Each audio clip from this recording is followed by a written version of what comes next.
रित्तो मेरो जीवनमा जब भयो तिम्रो प्रवेश।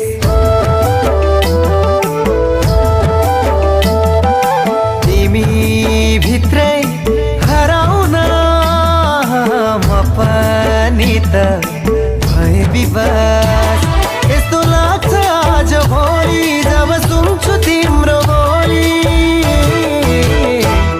हर दिन हो कि प्रेम दिवस, हर दिन हो कि प्रेम